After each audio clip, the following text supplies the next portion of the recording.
Hello everyone and welcome back to a brand new video and welcome to a game I have not played in years. Yes, today, as you would have probably guessed by the title, we are going to be diving into Codemasters' last rally game that they came out with. Of course, EA WRC, I'm still having a lot of fun with that game, but a lot of people often say that Dirt Rally, that kind of franchise, was better.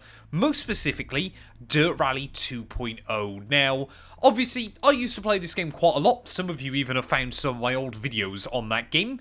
Yes, I still sucked at rally racing as well back then, but I thought today we'd dive back in because this game does still have actually quite a big player base. There's a lot of people that still play this game quite regularly in 2025. Now, it did have a lot of quite cool features as well. My favourite one easily was the FIA World Rallycross Championship that I might have to make a separate video on in the not too distant future as well. But plenty of game modes inside this game. You had the Dirtfish Academy, you had the Colin McRae DLC, which even to this day was one of the toughest DLCs I think I've ever played on any game. Just straight up, not any rally game, just any game in general. But I wanted to dive back in today and just see what this game felt like, you know, what the handling model was really like, everything like that. Now, you did have quite a nice variety, 21 different locations inside this game. In terms of kind of cars, stages, everything like that, it was actually fairly similar to EA WRC. I will give a point, though, to EA WRC because that game has much longer stages than you get inside Dirt Rally 2.0. That was actually the reason why they moved over to the Unreal Engine for Dirt Rally, for EA WRC, was because you actually couldn't make stages long enough with the old kind of engine that they were using. So I think today we're going to head to Scotland. Hopefully we'll just try and pick one of the longer stages on this rally. I'm hoping there's going to be a fairly long one. No, apparently not. I think I've gone to the wrong place there. I want to try and find like a nice long stage that we can do inside this game. Sweet Lamb was always quite an iconic one as well. But I want something at least kind of over 10 miles long if we can possibly find one. So New England, is there one there? Are all the longest stages on this game seriously 8 miles long? Have I completely forgot about just how long or short they were? Well, here we are then. I think one of the longest ones I could find inside this game was the 10-mile-long Zarokba stage out in Poland. Now, it's a combination of dirt and asphalt as well. I might have been getting muddled up between miles and kilometres because this stage will be about 17k, which is about half the distance you would get inside, obviously, a long EA WRC stage. Now, in terms of car choice, of course, this game had a wide variety. You had, obviously, some of the really old historic cars. You had some slightly modern ones. There's still the historics inside the game, but a nice wide variety. Of course, it's not a rally game without some Group Bs, is it? And of course, you know, the iconic Audi Quattro there, the Peugeot T16, the Lancia Delta, my favourite rally car of all time, the Ford Escort RS200. That thing is absolutely insane. And then the batshit MG Metro 6R4. But I think today we're going to drive something a little bit more modern. The Group A cars I absolutely love. I mean, if there's an opportunity to race a Lancia, you got to go with it. The Delta HF Integrale, an iconic World Rally machine. 330 brake horsepower. Let's see what it's like. Immediately then, I will give this game credit as well. Loading screens. I get that they are much smaller stages inside this game, but yeah, the loading screens are absolutely rapid. But here we are then. Graphics, I think, have held up alright. I haven't really kind of fine-tuned them inside this game to, you know, really kind of maximize the performance of my PC. And there we go then, lights out and away we go. And one thing I do remember on this game was the tarmac handling, a bit like EA WRC.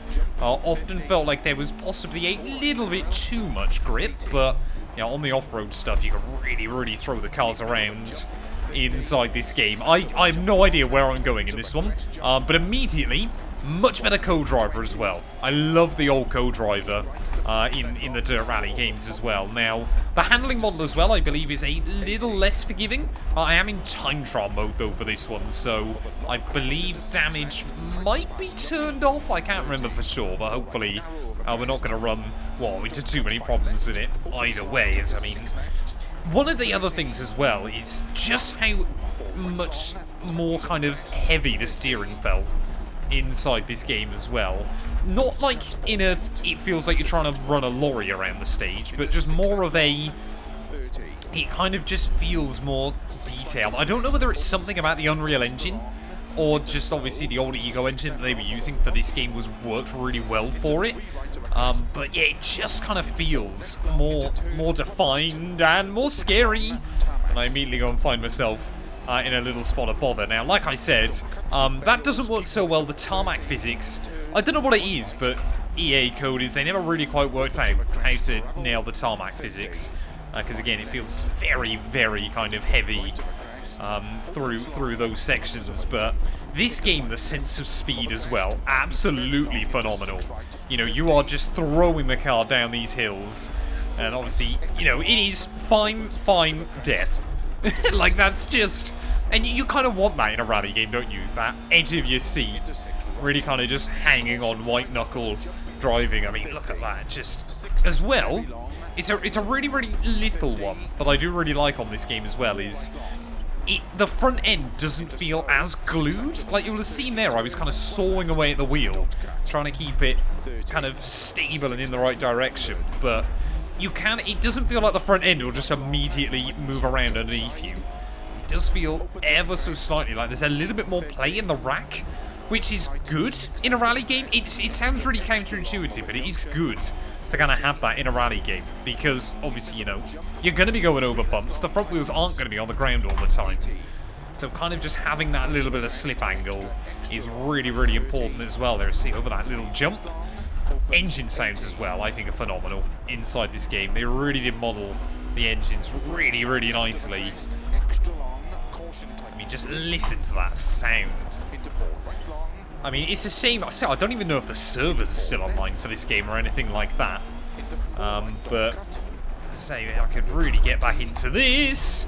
Oh, that was a good job. That wasn't solid. If this was the EA WRC, that gantry there would have been absolutely rock solid, and it would have ruined my hopes and dreams and taken me from my family and everything like that. But yeah, the sense of speed on this game definitely, I think, is better in a lot of areas. You know, you've got all of this going on. I also like the fact, you know, you try and give it a Scandinavian flick on EA WRC, and pretty reliably every single time it'll just kind of bite. Also, immediately noticed it there, the kind of front locking when you're going straight on into a corner feels a little bit more gradual. It kind of, again, on EA WRC, if you kind of locked up both front wheels and you're just heading straight on, you've just kind of got to accept that you're heading straight on and you're just going to try your hardest not to hit anything. Inside this game, it does feel slightly more gradual, that you can get away with it. But, you know, maybe that's just a little bit down to this car, down to the surface, everything like that as well. Or just my general lack of skill inside these games as well then. But trying to get the power down off of that corner. Alright, remember, this corner was always lethal. And there you go. Another example of just it tightens up right when you least expect it. Don't know if we're going to get a little flat out section here though. Ooh, over the jump. The cars also don't seem to stay as flat over the jumps, which is nice. You know, they will kind of rotate around one way or the other. As I mean, this is fast. This is really fast.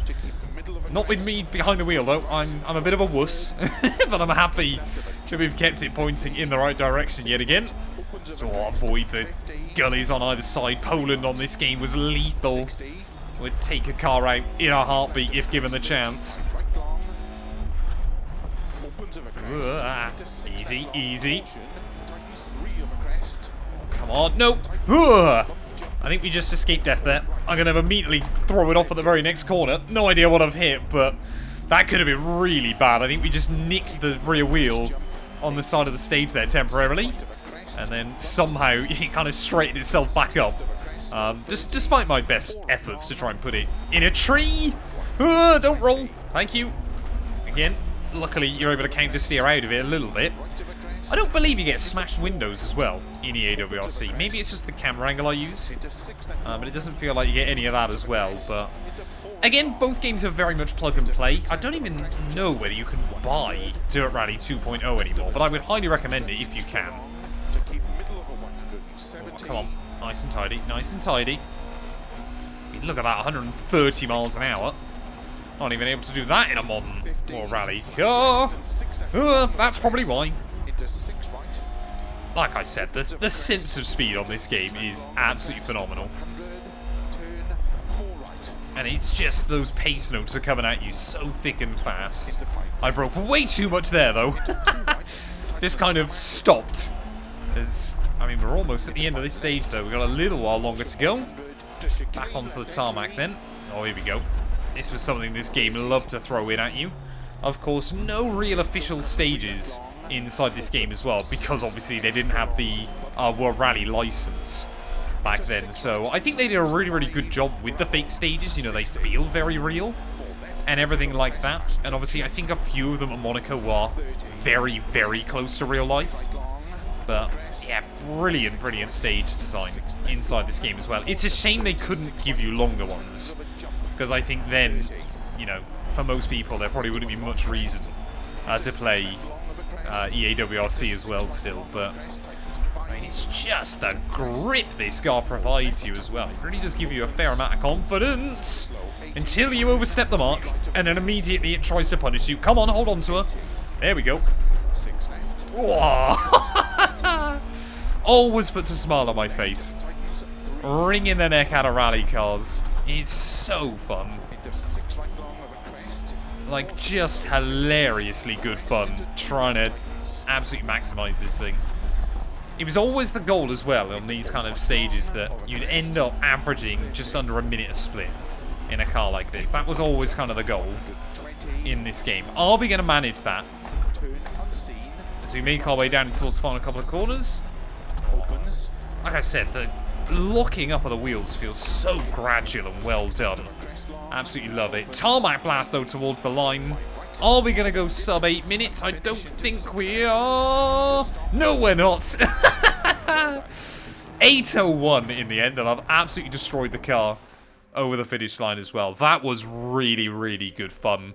I'm going to dive into one more. I think we're going to head to Monte Carlo, but I'm going to pick one of the most modern cars this game had to offer. Well, here we are then in the Fiesta R5 car, ready on the Valley Descend stage here in Monte Carlo. I believe this one is similar inside EA WRC. Well, but we will wait and see as to how we get on then. It's immediately...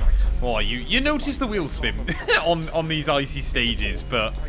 Again, I'd say, I don't know whether it's my force feedback settings or just kind of the game as well, but the force feedback chatter seems to be a lot less inside this game than EA WRC. But I mean, yeah, this is going to be a stage that you are crawling down for the most part here. I think 7 miles-ish, but I expect the split times to be a lot longer than the Poland stage that we just did.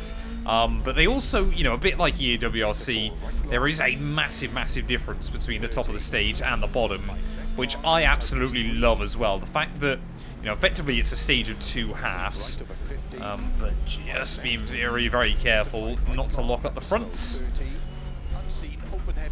But a lot of hairpins as well inside this stage. I don't think, I don't think it's too similar to the one we've got in EA WRC. But, you know, Monte Carlo is always somewhere you've got to go in a rally car as well. So, oh, hello. Avoid the black ice and everything like that. Ooh, try and get that throttle down. I mean, yeah, these are 5 cars. I mean, they're a few years old at this point.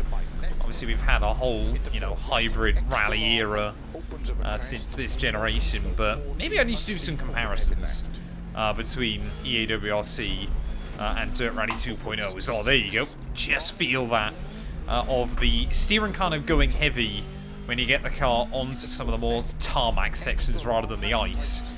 And it is weird still the way it kind of grips up inside this game. I mean, it still does it a little bit in EA WRC as well. I just don't... It's just never felt that well simulated. I think it's always the difficult thing there, is using some of those barriers, or snow barriers I should say, just to keep the car where we need it. Oh, that was close. Nice and tidy. 6 right to the crest, slow 30, 1 right long tightens.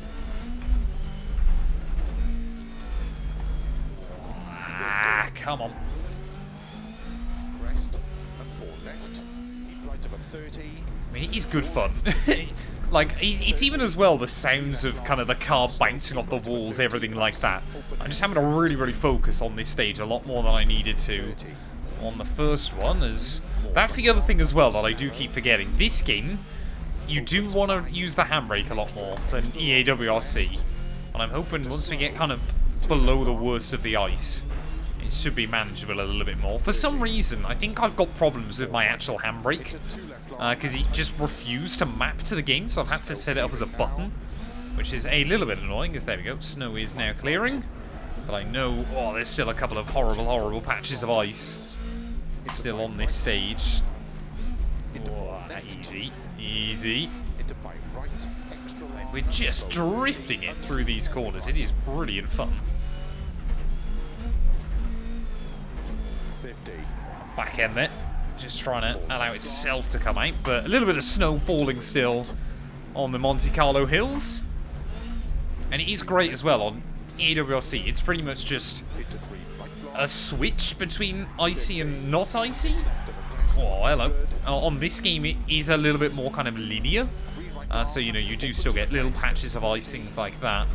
You've still got to be very careful of, but you can see it's getting a lot more patchy, you know, a lot more gradually than inside that game, and you've just got to be super careful that you don't kind of lock the brakes up on the ice. Otherwise, you're on a one-way ticket in a straight line to the next wall in front of you. Really not ideal. Ah, come on. Back end. Stay in check, thank you. Easy. Easy does it. I'm impressed so far. I know, like I said, I'm not on hardcore damage or anything like that, but I'm impressed so far that I haven't ended up writing one of these cars off. I kind of did with the Delta at the end of that last stage, but as soon as I say that, we're going for a pirouette, apparently. Just, that's what happens when you just nudge. Oh, no, I got a puncture. Oh, no. Ow. We might have to try and get that repaired up. As soon as I say about how I've done alright so far on this rally, apparently I go and mess it up. Right, let's get that puncture sorted quickly. How do I don't know how... There we go. 1. Is that right? I don't know. I can't even... I might not have set up the bind to be able to sort out that puncture. We might have to limp it down to the finish. Not ideal, but... Oh yeah, I mean, that's impossible. That is utterly impossible. Clearly, this game's still very unforgiving. I would say it's slightly less forgiving than EA WRC, for the most part. Yeah, this is... That is undrivable. Ah, dearie me. We couldn't even survive a Monte Carlo stage. I said I don't even know how I fixed the damage or anything like that, but this was really good fun though, to just dive back into this game, see what it was like. I definitely might have to come back to this as well in the not too distant future. You know, if this is something you'd like to see more of, please do make sure you drop us a sub, leave a like on the video. So I'm going to go through some other different rally games over the next few weeks as well, and hopefully we'll have a bit of fun, you know, some steps through history, if you will. But yeah, that's going to do us for this one though. I guess halfway down a Monaco hill, and we'll be back very soon with more. I almost said EA WRC rally content.